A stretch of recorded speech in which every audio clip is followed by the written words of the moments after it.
and welcome to Career Center. I'm Kimberly White, Executive Director of the Community Career Center, a resource center located in Naperville for people in career transition. Career Center will bring human resource professionals and other experts together to provide job search tips to assist you as you search for your next success.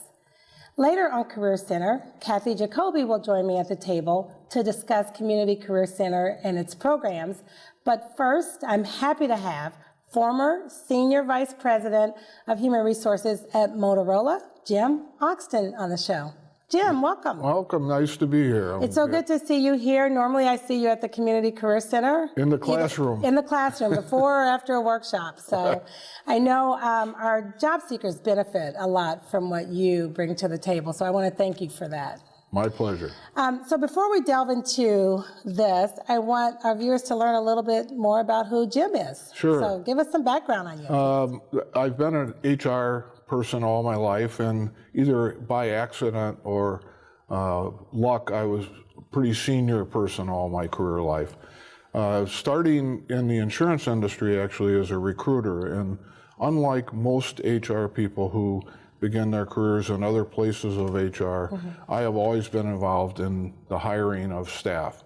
And I've done that in both the insurance industry, the toiletries industry, big Motorola, as you mentioned, and then later, after I retired, I did it in a large not-for-profit by the name of Underwriters Laboratories.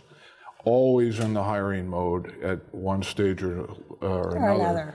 About the only thing that changed was the seniority of the person I was interviewing. Really? Went from salespeople to board members. But so how has HR, it's changed a lot over the years, so how did you, and so you, clearly with HR changing, plus the different industries that you were in, tell me a little bit about that. Well, people are people, and once you understand that each individual is unique, I use a technical term called human beings are analog, whereas computers are digital.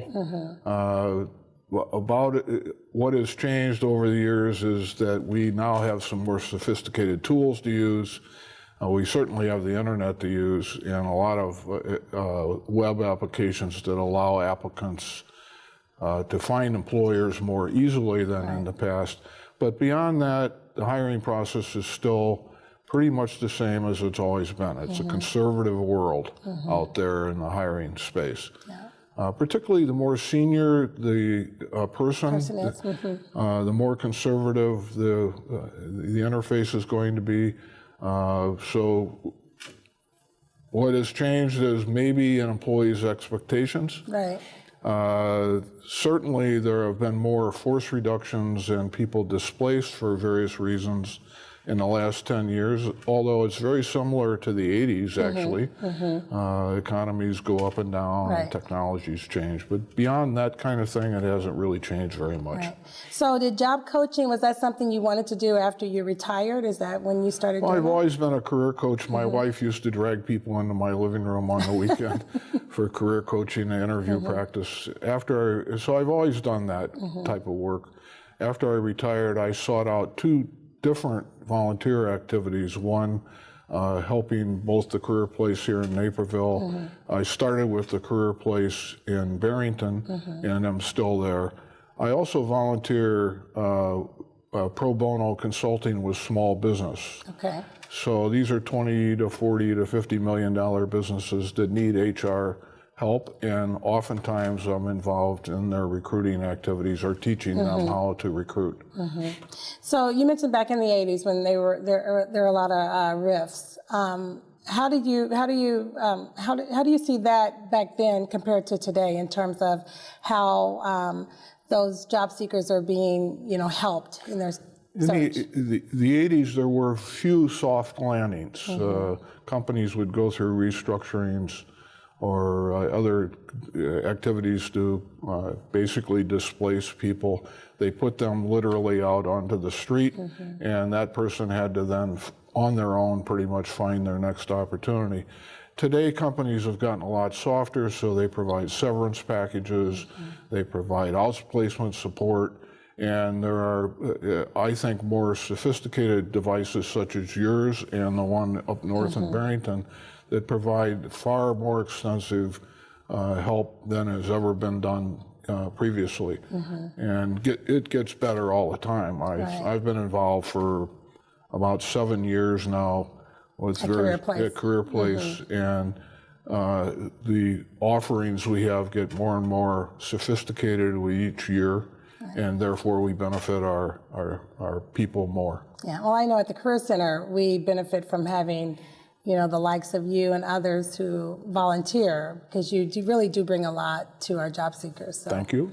Appreciate it. Keeps So me speaking off of the street. Well, we want to keep you out of trouble, that's for Keeps sure. me out of trouble, pretty much. Well, speaking of, you do a workshop at the Career Center that I know our job seekers love, and it's very, you know, upfront and very kind of one of those things that you don't really sugarcoat anything. And it's called 25 Reasons You'll Be Rejected for a Position and Never Be Told.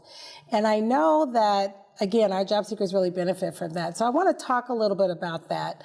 I know there's an old saying that says the resume gets you the interview, but it's the interview that gets you the job. Correct. All right, let's go. So when I first started with Career Place, all of our materials were digital, meaning they're really good at teaching you how to craft a great resume with your action stories, your competency modeling, your skills. They taught you interview techniques.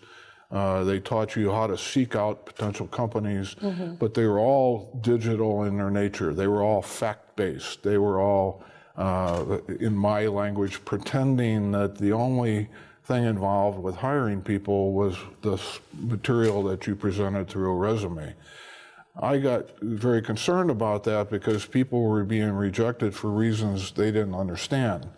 Their resumes were very good, and their experiences and competencies were as good as you might want to hire, yet they weren't being employed.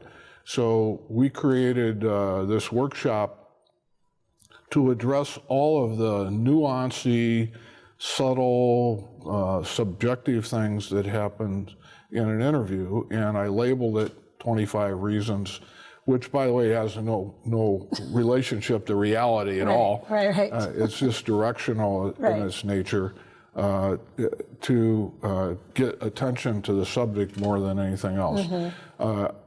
Either fortunately or unfortunately, I had a woman in class about 2 years ago who was making little hash marks every time I brought up an issue, and she raised her hand and said, I thought this was 25 reasons. I'm already up to 72. Okay, we'll get more. Right. So it's fundamentally a pretty simple class. It starts with the fact that you get the interview because you have the skill, the competency, the experience, the education that employer happens to be looking for. An employer is not going to interview people that do not have those appropriate experiences. Initially, everybody's kind of on the same even playing field when you walk in. Right. So a good employer with highly experienced recruiters are going to interview in person maybe 10 people. A less experienced person may interview more. But keep in mind, every one of those interviews is an hour of somebody's time, times however many you interview. So if you can get good at interviewing, you can be more efficient in the process of bringing new talent into your organization. And so the question I started asking was, what differentiates one of us from another, because we're all qualified. And I, based on my own experience of probably interviewing 1,000 or more, or hiring 1,000 or more people in my career life, we put this program together to address the various elements that occur in the face-to-face situation and to some degree on the phone screen. And those things start very simply with how we appear, because I use the example that when I open my door to introduce myself to you, you're usually about 20 feet away, and in that time frame, I'm making 25 decisions about, are you an executive, are you not an executive? And so we spend, the first part of this class is about how we should attire ourselves for various levels of jobs, because the answer is not always the same. So it's about dressing for success at some level. I have to credit the book written probably 40 years ago for some of this. The more of an executive position you're seeking, the more you're probably still ultra-conservative in a suit and tie. Right. We talk about the nuances of that it should fit. Yeah. Tie not too short, not too long. Tie doesn't end here. Yep. Nor does it end where our current president seems to want it to end down by your, his ties seem to always be too long. All those little nuancy things which the applicant can control are little bitty items that get put into people's mental equation about how good a fit you're going to be in the position. And I ask students to so we start with dress. I ask them to then start to take more control of the interview. Most of the people that are in displaced mode feel like they're beggars. Right. They have no power, etc. And so I said, take one thing away from this class. Actually, ask them to take two. One early on that says, if you heard it on TV or the radio, or you read it in the newspaper, ignore it, because those are all political issues that are trying to get you to vote for somebody. We talk about then how age affects the job place, which is not the way the TV or other media portray it. We talk about race and gender and people who have been out of the workforce for a period of time for whatever reason and how to deal with those issues. I try to give them some tools in the next segment on how they can interview the employer so they can not just get a job, but to get the right job and the right fit for them. We talk about issues of money and when do you talk about salary and how do you talk about it. We spent a fair amount of time on grooming because I've interviewed people that you would be shocked. It's just so important, right? Because you know that person who's going to interview you, you just have a minute or so to really kind of take it all in and decide if this is the person you want to bring on. So when you're talking just briefly about the suits, kind of one thing I think people don't really look at are the shoes. They have to really pay attention. That's a really interesting comment. Men look at shoes, actually, and if yours aren't shined, that's going to be against you. Women tend to look at socks. So if my grandkids all buy me happy socks, so I usually wear happy socks to the class, to see, which are real garish, fun socks, to see if anybody will notice. Happy socks are fine if that's the statement you're trying to make. But if you're trying to become the next bank president or work for a law firm that's downtown or in any kind of executive position, that's probably the wrong not good. That's probably right. Well, Jim, guess what? We are out of time. This has been so fast. It has been so fast, but I will tell you now, our viewing audience, they're going to have to come by the center and take part in this workshop because it really is a very, very good workshop. And it's fun. So at least I try 25 reasons you'll be rejected for a position and never be told. Thank you for having me. Jim, thank you so much for coming on the show. My pleasure. Up next, Cathy Giacobbe will join me to talk about upcoming events at the Community Career Center. We'll be back right after these important announcements.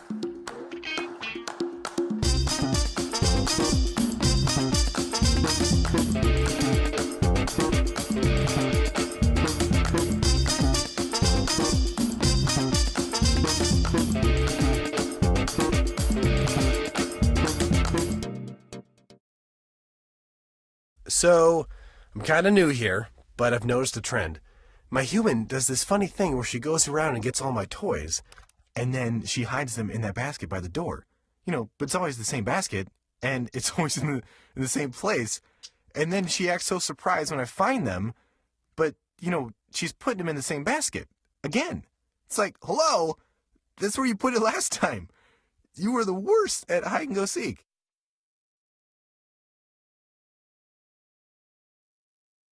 I just moved in with this family, and it's embarrassing. The little one, he likes to go outside and crawl around in the giant litter box. I don't know what he's doing. Oh, poop already. You're making me nervous. Welcome back to Career Center. I'm Kimberly White, and joining me at the table, Community Career Center's Program Coordinator, Cathy Giacobbe. Thanks for having me, Kim. Thank you. So good to have you back. I know you come on and talk with our viewing audience with me every 6 months or so to just give people an update on what's going on at the center. So I'm glad to have you back. Yeah, thanks for having me. So Cathy, in your role as the program coordinator, while I know what that is, will you share with our audience? Sure. So I pretty much have two main roles. My first role is to work on our programming, our workshops, bringing in presenters and bringing in new presenters each month to come in and talk to our members. We typically try to get about 15 workshops per month coming through our doors, ranging in topic from career exploration, job search strategy, interviewing skills, networking, you name it, we try to hit it each month. The second function that I do is manage our volunteers. So I bring in our new volunteers. I work with our current volunteers in making sure that they're scheduled and they're have the right information to be able to perform the one-on-ones that we perform each day. And I will tell you, on both ends of the spectrum, you do a great job. We have fabulous volunteers. A lot of those that are in, HR, IT, all different industries. But you do a really good job of vetting them. And so our job seekers really benefit from that. Yeah, I do think that's probably the biggest thing that we provide to our job seekers is this opportunity to sit with an individual person, whether they're an industry expert, HR expert, they're all hiring managers or have been, and really sit down and hit the topics that that individual needs at that moment. We have unlimited one-on-ones for our folks, and they range from all different topics of job search, and they can choose whichever topic they want to talk about and work on, and they can come back time after time after time and keep working on those specific things until they get it right or they land their next job. And not to really brag about what we do, but I think we do a pretty good job, and we get a lot of great feedback from our job seekers. Yeah, our volunteers are great, and we're always bringing on new volunteers. I think we brought in 5 new volunteers this month. And then as far as the workshops go, again, we have some really high-speed workshops that we do, and so a lot of that is based on what you're doing with our guest presenters. So that's great. All right, so let's talk a little bit about what's going on at the center. I know we always have a lot of new things coming, and so let's share with our audience. I know we're going to be doing speed networking. Yeah, so sort of like speed dating in a way? I think so. Okay. So we're going to be kicking that off. I think we're going to be kicking it off in July, and the way I kind of envision it is an opportunity for a lot of folks to get together, meet new contacts, meet new people, practice their elevator speech, practice kind of talking that 30, 60-second speech of who they are and what they're looking for, and share resources with other job seekers. It should be a fun event, but hopefully everyone will be able to take something away from it too. Yeah. The other thing that we're going to be bringing in the next month is a workshop specifically for the younger folks, the 18 to 24-year-olds, the college students that are looking for their first job or for their, their next professional job. So we're going to bring in someone to come in and talk specifically to those folks as well. Yeah, I know that's really been a big push with the kind of working with the chamber and the Rotary, just really trying to identify the need and offering help to the 18 to 24-year-olds that are still looking for work. Absolutely. I have two kids in my household that are in that age, and I know they could use this help too. So I think it's going to be a great workshop. Yeah, and so that's going to focus on, and it's going to be just geared towards the 18 to 24-year-olds, and it's going to focus on, again, some of the similar modules that we work on, job search strategy, networking, mock interviewing, LinkedIn. So we'll talk about all those things.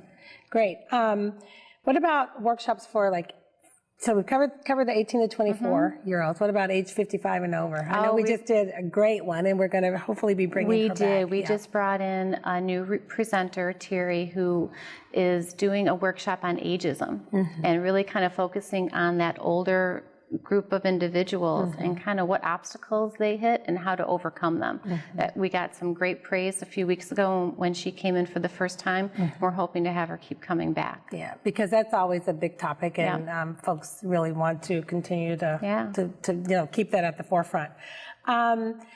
We always do our networking, our job club, which is going very well. We host it through Lyle Township, but it's hosted at the center. So we host our job club every Wednesday from 10:30 to 12:30.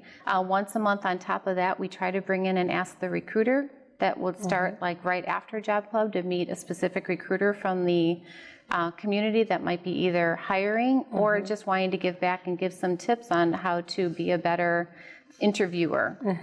So we look for that, doing that once a month after job club as well.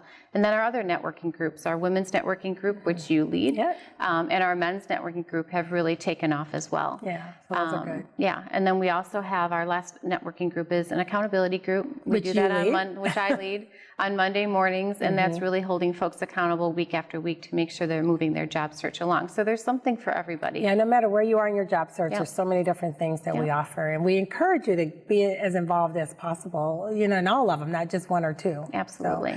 So, and then we also have the workstations. So sometimes those are forgotten. I know people have computers at home, but it's kind of nice to have an office away from home. Yeah, I've been noticing a lot of folks use them as their office away from home. So they'll come in the morning and put a good 4 hours of job search work in while they're there, and they've got the resources there. So we're there, and there's other job seekers there, so they can ask questions. And they can use the workstations with printers and faxes and copiers and everything that you need to do for your job search. What I really like about that is, you feel like you're at your office, and so you can work as quietly as you need to and do your job search. But if you also want to have that water cooler moment, that's available too, to talk about things going on in the world or who won the game last night. So you still get that office feel. And, so that's always good. Absolutely. Yeah. Ask the Recruiter. So you mentioned that. Who's our Ask the Recruiter that we have coming in June this month? Was it BMO? Well, what we're doing with BMO is we're partnering with them for a week in the month of June, and we're going to be doing phone screen interview practicing. So we'll have a number of folks from there come in and be available via phone to our members to be able to practice their phone screens and get feedback for it. And our partnerships with the communities have been great. So we just in April partnered with Accenture, and they came in and did a series of workshops for us. In June, we're having BMO, and we're hoping to continue that through the community. Let's talk about the Accenture one. It was called the Empower series. Empowerment series, and they did a really good job with. It's been from all over the spectrum in terms of what they've been providing. Yeah, it was a great set of workshops. We have had about 20 to 25 folks sign up for each workshop, and probably between 8 and 10 Accenture employees come in and really work hard with our job seekers to provide further skills to kind of move their job search along. So it was a great success in April. Yeah, and we did that last year, and we hope to continue to do that. And again, they workshops on budgeting to interviewing. And they really do a great job. Yeah, it was great. It was a great set of workshops, and we're hoping for another great set of phone screen workshops this month. Yeah, BMO has been very good to us as well, so we are really excited about that. Let's talk a little bit about Relaunch. Okay. So Relaunch is a 8-week program that's really led by a few of our board members and volunteers, and we pick about 12 to 15 folks within each period, and we bring those people together like in a work environment. They work on a specific project related to job search, and they present related to their project. They get certain skills, and we create an individual program for them to be able to work on their job search with a little bit more hands-on approach from us as well. So it's been a great program. A few months ago, I think at least 40% of our participants landed, which was great. So we're really continuing to promote that program. We think it's a great program for folks to be able to be in a collaborative environment. Yeah, and it's really good it's like you're managing a project. Yeah. So you've been given a task, and now you have to work with your team. Again, you're at work and you're doing this. And so it's just that kind of feel good. You feel like you're contributing. And to your point about the 40 to 50% of the people who landed, that was unheard of. Yeah, it's been having some great success. Very excited about that program. Yeah, so Relaunch is a great program that we started kind of once you started working there, and it's been going very well. What about some of our other one-on-one appointments? Let's just kind of go down we create that plan initially for our job so when folks come into our center for the first time after they go through orientation, the first thing we do is set up an appointment for an intake interview. And that's with one of our volunteers. What we do is assess kind of where they are in their job search and then give them some plan as to how to use the resources at the center best. So whether they're starting off with a career exploration, they don't know what they want to do next, and they're kind of need some clarification on that first, if they need to dive into their resume first, how to network, job search strategy, we kind of work through kind of where they need so that they're using their time with us wisely. So that's the first interview, and then after that, they set up appointments based on that plan. And what's nice about that is you don't just come and then you don't know what to do. Right. We're actually going to sit down, find out where you are in your job search, and create that plan, which is really good. Job search tips. What are kind of one or two of your, if you had to talk to a job seeker and you give them a tip? Gosh, I think the big takeaway for me is time management and making sure you're spending time doing the right things for your job search. I think folks can get wrapped up in a certain part of job search and not be able to move forward. So I think making sure you're spending time networking each week and reaching out to individual people, making sure you're still applying to jobs each week, making sure that you're also taking care of yourself each week. So finding that balance so that you're doing all of the different things each week on a basis, whether that's creating a calendar for yourself where you're specifically saying, okay, this hour I'm going to do this type of function or this type of function, whatever works for the individual, but really finding time and making good use of your job search time. That's probably my number one tip. And it's critically important to be able to do that, right? Because if you don't, then you're kind of all over the place in your job search, and then that frustration just kind of sets in, and so that's really important. Any other advice? My second best advice probably would be to network. Make sure you're talking to people. Make sure that they know that you're looking and they know what you are looking for or where you want to work. Being concise with that message is really important when you're asking friends and neighbors and old coworkers to help you. So networking and just continually talking to new people and putting yourself out there, that's a tough thing for people to do. But once you kind of get into the groove of doing it and doing it consistently, it becomes easier and easier. So getting into that groove and maintaining it, I think, is really important. As long as I've done this show, that's probably the one thing that's been consistent with every person that sits in that seat, is how important networking is. And you have to feel comfortable doing it. And even if you don't, you still have to do it. So, Cathy, we're out of time. All right. All right. Thank you so much for coming today. I appreciate it. Thanks for having me. I also want to thank Jim Augsten for joining me on this month's edition of Career Center. And to our television audience, if you are unemployed, underemployed, or seeking a career change, visit the Community Career Center at 1815 West Dill Road, Suite 900 in Naperville, or search us on the web at www.communitycareercenter.org to learn more about the resources available to you as you search for your next success. Thanks so much for watching.